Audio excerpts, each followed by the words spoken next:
ఉన్న బంగారాన్ని విడిపించి ఆ రోజు ఆన్లైన్ రేటుకే మేము కొంటాం. Sharma gold company. నమస్కారం, వెల్కమ్ టు సుమన్ టీవీ. నేను గీతాంజలి. ప్రస్తుతం మనతో పాటు శ్రీచక్రపీఠం వ్యవస్థాపకులు, ప్రముఖ జ్యోతిష్యులు డాక్టర్ ప్రదీప్ జోషి గురువు గారు ఉన్నారండి. వారితో మాట్లాడి సోమవతి అమావాస్య డిసెంబర్ 30వ తారీఖున ఆ రోజున ఖచ్చితంగా అందరూ పాటించవలసిన నియమాలు ఏంటి, ఆ రోజు విశేషం ఏంటి, అలాగే ఎటువంటి పరిహారాలు చేసుకుంటే మంచిది, గురుగారి మాటల్లో విని తెలుసుకుందాం. గురుగారు నమస్కారం అండి. శ్రీమాత్రే. డిసెంబర్ 30వ తారీఖున అమావాస్య, ఇది కూడా సోమవారంతో కూడుకున్నది కాబట్టి సోమవతి అమావాస్య ఇలాంటి వారు చెప్తే తెలుసుకున్నాను. అయితే ఆ రోజు ఏమైనా ప్రత్యేకతలు ఉన్నాయండి? ఆ రోజు పాటించవలసిన నియమాలు ఏంటి, ఇంట్లో విధిగా ఆచరించవలసింది ఏంటో వివరించండి. శ్రీ గురుభ్యో నమః. శ్రీమాత్రే నమః. సోమవతి అమావాస్య, సోమవారం అమావాస్య కలిసి వస్తే మరణగండాల్ని మనం అతిక్రమించవచ్చు. సోమవతి అమావాస్యకున్న ప్రాధాన్యతనే అది. సోమవారం ఎవరికి అంటే చంద్రుడికి ప్రధానమైంది, చంద్రుడు శివుడికి ప్రధానమైంది. సో చంద్రుడు శివుడు, చంద్రుడు ఎక్కడ ఉంటాడు? శివుడి నెత్తి మీద ఉంటాడు. సో శివయ్య ఆరాధన చేయాలి సోమవారం రోజు. ప్రధానంగా ఎవరెవరికైతే ఆరోగ్య సమస్యలు ఉన్నాయో, మరణగండాలు ఉన్నాయో, శత్రుబాధ ఉందో, అదేవిధంగా ఇంకా తెలియని బాధలు, శత్రువుల మూలకంగా ఆస్తి సమస్యలు, తగాదాలు, గొడవలు, ఏ సమస్య ఉన్నా సమస్య పరిష్కారానికి, అరిష్ట నివారణమునకు సోమవతి అమావాస్య శ్రేష్టమైంది. సోమవతి అమావాస్య రోజు విశేషంగా చేయవలసింది ఏంటంటే శివుడికి అభిషేకం చేసుకోవాలి, గంగా స్నానం చేయాలి, లేదా ఏదైనా నదీ స్నానం చేయాలి. సోమవతి అమావాస్య రోజు తప్పకుండా తలస్నానం చేయాలి. అండ్ సోమవతి అమావాస్య రోజున శివుడికి అభిషేకం చేసేటప్పుడు ఆ నీళ్ళల్లో, రాగి చెంబులో నీళ్ళు వేసుకొని ఆ నీళ్ళల్లో కొన్ని నల్ల నువ్వులు వేసి ఆ నీళ్లతో స్వామివారికి అభిషేకం చేయాలి. సో విశేషంగా ఎవరికైతే గర్భబాధలు ఉంటాయి, అంటే సంతానం కాదు, అలాంటి వాళ్ళు ఏం చేయాలంటే సోమవతి అమావాస్య రోజున శివుడికి అన్నపూజ చేయాలి. అన్నపూజ చేసి ఇంత ప్రసాదం స్వీకరించాలి. అందరికి కూడా అన్నదానం చేయాలి. సోమవతి అమావాస్య అన్నదానం చేయాలి. అదేవిధంగా ఈ ఏలినాటి శనితో ఇబ్బంది పడతా ఉంటారు ఎవరు? ఇప్పుడైతే మకర, కుంభ, మీన రాశి వాళ్ళు. వీళ్ళు ఏం చేయాలి? ఈ స్కూళ్ళకి వెళ్ళే పిల్లలు ఉంటారు, అంటే మనకి గవర్నమెంట్ స్కూల్స్కి వెళ్ళే పిల్లలు, కొంతమంది పేద పిల్లలకి ఈ సోమవతి అమావాస్య రోజున పుస్తకాలు ఇవ్వడము, పెన్నులు ఇవ్వడము, లేదా వాళ్ళకి యూనిఫామ్స్ బట్టలు ఏమైనా ఇవ్వడము, లేదంటే షూస్ కానీ చెప్పులు కానీ కొనివ్వడం, ఇవి చేయాలి. ఇవి చేయడం వల్ల కూడా మంచి ఎనర్జీస్ వస్తాయి, అంటే మీ నెగిటివ్స్ మొత్తం పోతాయి. శని దీనజనుల మీద ఉంటాడు, ఎప్పుడైనా గుర్తుపెట్టుకోండి. సో శని సోమవతి అమావాస్య రోజున ఎవరైతే శనికి ప్రీతిగా ఇవి దానం చేస్తారో, ఇంకా శని వాళ్ళని సర్లే నా బంధువుల్ని నువ్వు ఆప్యాయంగా చూసుకుంటున్నావు కాబట్టి నిన్నేం అనను అని వదిలేస్తారు. సో శని దీనజన బంధు కాబట్టి దీనజనులకి, కష్టంలో ఉండేటువంటి వాళ్లకు, రైతులకు, కార్మికులకి అన్నం పెట్టడము, అట్లా ఏమైనా చేస్తే బాగుంటుంది. నేను నా లైఫ్లో ఒక లైవ్ ఎగ్జాంపుల్, నాకు తెలిసిన ఒక డిఎస్పి గారి కొడుకు, ఆ అబ్బాయి ఎంత మంచి పిల్లాడంటే వాడికి చిన్నప్పటి నుంచి తెలిసిందల్లా ఒక్కటే, ఎవరికైనా సరే అన్నం పెట్టడం. వాడికి టైం దొరికితే చాలు, వాళ్ళ ఇంట్లో వాళ్ళ అమ్మ కూడా అంతే, అన్నపూర్ణదేవి, టైం దొరికితే చాలు గిన్నె వేస్తాడు, బిర్యానీ వేస్తాడు, అందరికి వండి పెడతాడు. బిర్యానీ చేయడం అంటే వాడికి మహా ఇష్టం. వాడికి దొరికిన కాడ అన్నదానం చేస్తూనే ఉంటాడు. వాళ్ళ అమ్మ నాన్న నా దగ్గరికి వచ్చారు, నా కొడుకు జాతకం చూడండి అని చెప్పి. వాడి జాతకం అద్భుత జాతకం.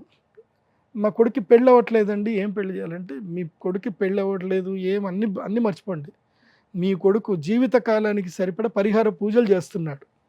సో ఏ పూజలు చేయాల్సిన అవసరం లేదు. ఆల్రెడీ వాళ్ళమ్మ గురుగారు చాలా కమర్షియల్ గురుగారు అని చెప్పి 3 లక్షల చేతిలో పెట్టుకొని వచ్చింది అమ్మ. వాళ్ళమ్మ ఎక్కడ వీళ్ళు సరూర్ నగర్లో ఉంటారు. 3 లక్షల చేతిలో పెట్టుకొని వచ్చింది ఆవిడ. చేసేద్దాం గురుగారు, కుజదోషం ఉందంటే ఏమీ అవసరం లేదు, మీ వాడు జీవితకాలానికి చేయవలసిన పరిహారాలన్నీ చేస్తున్నాడు, మంచి అమ్మాయి దొరుకుతుంది, మంచి పిల్లలు పుడతారు, మీరేం టెన్షన్ పడకండి, మీ కన్సల్టేషన్ ఫీజు వరకే తీసుకుంటున్నాను, ఏ పరిహారాలు అవసరం లేదని చెప్పాను. అదేంటి గురుగారు మీరు పరిహారం లేదంటున్నట్టు నేను డేట్ కూడా రాసిచ్చా, ఈ డేట్కి నీ కొడుకు పెళ్ళి అవుతుంది, ఈ డేట్ వరకు నీ కొడుకు ఇంత సంపాదిస్తాడు, ఇవి జరగకపోతే నా దగ్గరికి రా, అప్పుడు నేను పూజలు చేయిస్తా అని చెప్పాను. ఆవిడ ఏంది డబ్బులు ఇచ్చినా తీసుకోకుండా పోతున్నారు గురుగారు వెళ్ళిపోయింది. తర్వాత వాడికి మంచి సంబంధం, సడన్గా సెటిల్ అయింది, ఎంత మంచి అమ్మాయో, మంచి అమ్మాయి పెళ్లి చేసుకుంటే అసలు ఆ అమ్మాయి ఎంత ప్రేమ ఉంటుందో అబ్బాయితోటి. వీడు అన్నదానం చేస్తుంటే ఆమె ఇంకా డబుల్ దానం చేస్తుంది ఆమె. సో వాడికి డబ్బులు కూడా అట్లే వస్తూనే ఉంటాయి, సంపాదిస్తాడు, డబ్బులు వస్తాయి, ఖర్చు పెడతాడు. నా లైఫ్లో చూసిన ద బెస్ట్ ఎగ్జాంపుల్ అన్నదానానికి కొదవలేదు అని. అట్లాగే మన జగన్ గురూజీ గారు ఉంటారు, హైదరాబాద్కి ఆయన ఏమీ లేకుండా వచ్చారు. ఆయన ఇప్పటికీ ఎవరైనా ఇంటికి వచ్చి అన్నం అడిగితే లేదు అని అన్నారు. అందరికీ అన్నదానం చేస్తూ ఉంటారు. అన్నపూర్ణాదేవి గుడి కట్టారు ఆయన. ఆయన స్థాయికి ఎంత అద్భుతమైన కేపీహెచ్బి కాలనీలో ఒక పెద్ద యోగాశ్రమం కట్టారు. అదంతా శక్తి ఏది అంటే అన్నదానం శక్తి.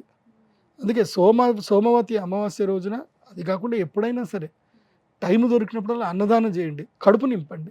ఎందుకోసమంటే ఈ ప్రపంచంలో అందరికీ ఉన్న ఒకే ఒక్క బాధ ఏంటంటే ఆకలి.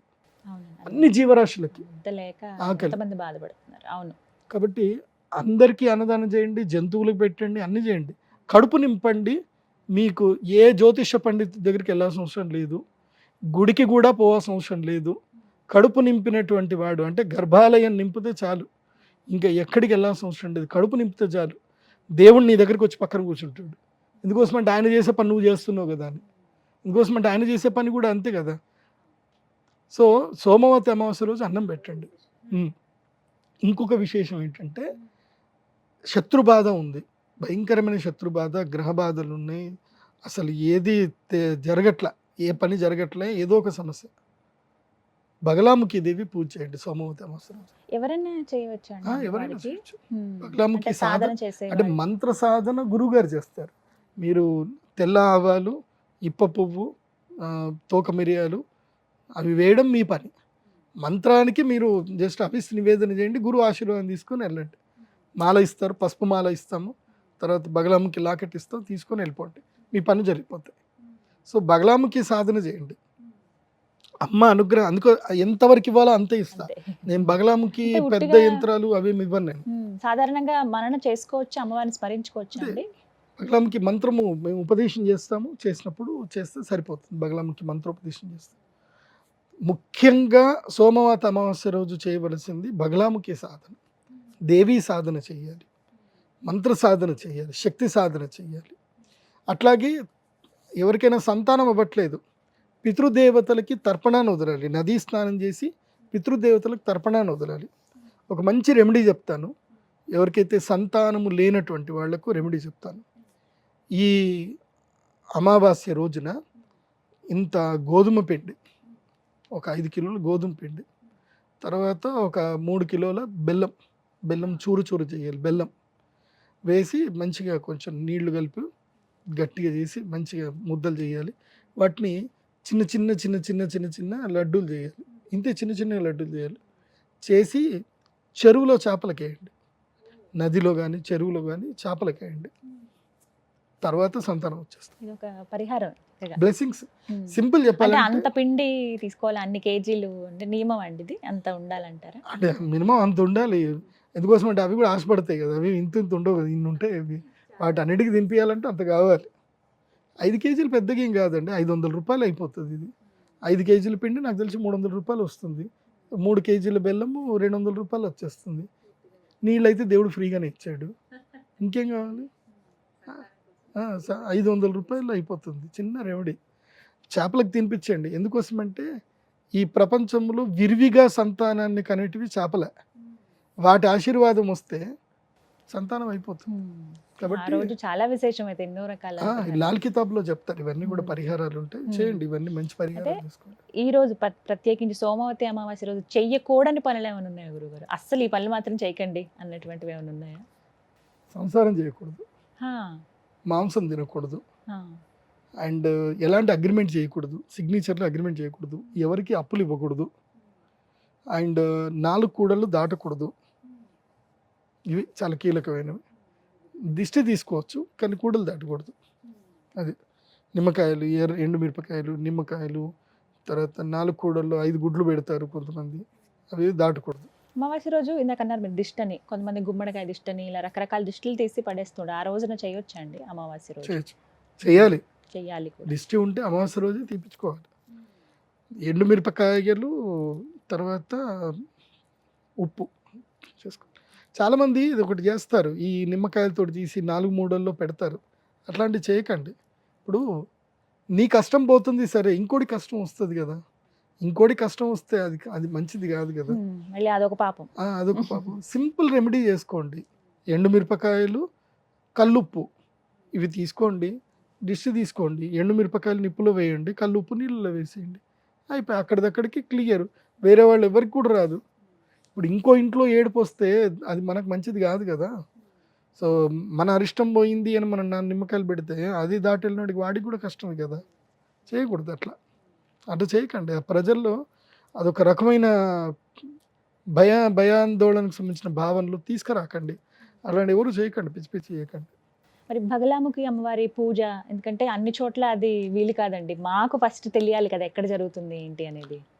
బగలాముఖి అమ్మవారి పూజ శ్రీవిద్య తెలిసిన వాళ్ళ దగ్గరనే చేసుకోవాలి. శ్రీచక్రం ఉండాలి, అక్కడ అమ్మవారు ఉండాలి.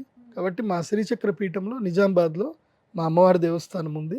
అక్కడ ప్రతి అమావాస్య బగలాముఖి పూజ చేస్తాము. ప్రతి అమావాస్య. ఎందుకోసం అంటే ఈ మధ్య కంప్లైంట్లు ఎక్కువైపోయాయి. కంప్లైంట్ దారి చాలా ఎక్కువైపోయాయి. పోలీస్ స్టేషన్కి వెళ్తున్నారో లేదు తెలియదు కానీ మా దగ్గరికి మాత్రం భయంకరంగా వచ్చేస్తున్నారు. గురుగారు అక్కడికి పోతే పని డిలే అవుతుంది. Justice will serve in too late. Justice serve అవ్వడానికి 5 ఏళ్ళు 10 ఏళ్ళు పడుతుంది. జస్టిస్ ఇమీడియట్లీ సర్వ్ అవ్వాలి. ఏం చేయాలి? బగలాముఖికి వచ్చేయండి. ఆమె యూనివర్సల్ జస్టిస్. ఆమె చేసుకుంటుంది. ఆమె దగ్గరికి వచ్చి తెల్ల ఆవాలు, ఇప్ప పువ్వు, తర్వాత తోక మిరియాలు ఇవి వేసి హవిస్సు నివేదన చేయండి. ఆమెకి మీరు అప్లికేషన్ పెట్టినట్టే, కంప్లైంట్ అక్కడ ఇచ్చినట్టే. ఇప్పుడు పీఠం దగ్గర ఆ రోజున ప్రత్యేకంగా ఆ రోజు చేస్తాము. సాయంత్రం వేళల్లో, సాయంత్రం 5 నుంచి 9 గంటల వరకు ఉంటుంది. ఆ వేళల్లో వచ్చి యాగం చేసుకోండి. అమ్మవారికి మీ కంప్లైంట్ అక్కడ ఇవ్వండి, అమ్మవారు చూసుకుంటుంది. మీ సమస్యలు ఏమున్నా అమ్మవారు చూసుకుంటుంది. అక్కడ ఇంకా ప్రత్యక్షంగా రావాల్సి ఉంటుంది కదా. ప్రత్యక్షంగా రావాలి. ఇవి ఆన్లైన్ పూజలు అయితే ఉండవు బగలాముఖికి. తప్పకుండా పసుపు మాల తీసుకోవాలి. అక్కడికి వచ్చిన తర్వాత పసుపు మాల ప్రసాదంగా తీసుకోవాలి.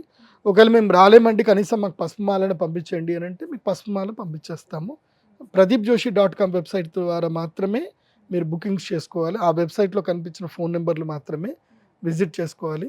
ఇప్పుడు సుమన్ టీవీలో నా ఫోన్ నెంబర్ ఇస్తున్నారు, కానీ ఏం చేస్తున్నారంటే మన వీడియోని ఇంకో దగ్గర కాపీ చేసుకొని వాళ్ళ ఫోన్ నెంబర్ చేసుకొని అవి షార్ట్స్ చేసుకుంటున్నారు.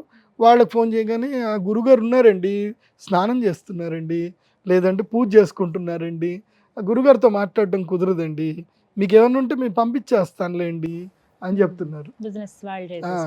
నా పేరు చెప్పుకొని వేరే వాళ్ళు వ్యాపారం చేస్తున్నారు. దయచేసి మోసగాళ్ళని నమ్మకండి. గురువు గారి వెబ్సైట్ ఏదైతే ఉందో అందులో నా వెబ్సైట్ ద్వారా మాత్రమే విజిట్ చేసి బుకింగ్ చేసుకోండి. అండ్ అపాయింట్మెంట్, జ్యోతిష్యం అపాయింట్మెంట్ నేను నేరుగా వీడియో కాల్లో మాట్లాడే అపాయింట్మెంట్ ఇస్తాను ఎవరికైనా. అండ్ నా కన్సల్టేషన్ ఫీజు 25,000 ఉంటుంది, రూపాయి తక్కువ ఉండదు. 200 రూపాయలు గురుగారి కన్సల్టేషన్ ఎక్కడ ఇవ్వరు. ఈ మధ్యకాలంలో నేను విన్నది ఏంటంటే నా అపాయింట్మెంట్ 500కే ఇస్తున్నారట. 500కే నా అపాయింట్మెంటు. మీరు 500 పే చేయండి, మీ సమస్య చెప్పండి, గురుగారు పరిష్కారం చెప్తారు, మేము మీకు చెప్పేస్తాం. 500 వేయించుకుంటున్నారు, ఏదో వాళ్ళకి నచ్చింది చెప్తున్నారు, నేను చెప్పానని చెప్పి వాళ్ళు బాధలు పడుతున్నారు. ప్రదీప్ జోషి గారితో మాట్లాడాలంటే డైరెక్ట్గా వీడియో కాల్లోనే మాట్లాడతారు. అది pradeepjoshi.com వెబ్సైట్ త్రూ విజిట్ అవుతేనే నాకు పేమెంట్ అవుతేనే నేను మీ వీడియో కాల్లో మాట్లాడతా. బాగా గుర్తుపెట్టుకోండి. ఈ మోసగాళ్ళు బాగా మంది తయారయ్యారు. దయచేసి మీరు మోసపోద్దని చెప్పి మొత్తంగా సోమవతి అమావాస్య ఈ రోజున పీఠం దగ్గర అయితే హోమం నిర్వహిస్తారు. శ్రీచక్ర పీఠం జగదంబ సన్నిధానంలో అక్కడ 360 కిలోల శ్రీచక్రం పెట్టాము. అక్కడ పంచలోహ శ్రీచక్రం, మహాశక్తి. శ్రీచక్ర స్పర్శ చేస్తే చాలు, నెగిటివ్స్ అన్ని ఇట్లా ఎగిరిపోతాయి. అవునా, చెప్తున్నప్పుడే అనిపిస్తుంది. దర్శిస్తాం, ఖచ్చితంగా వస్తాను గురుగారు నేను. మంచిది. శ్రీమాన్. నమస్కారం.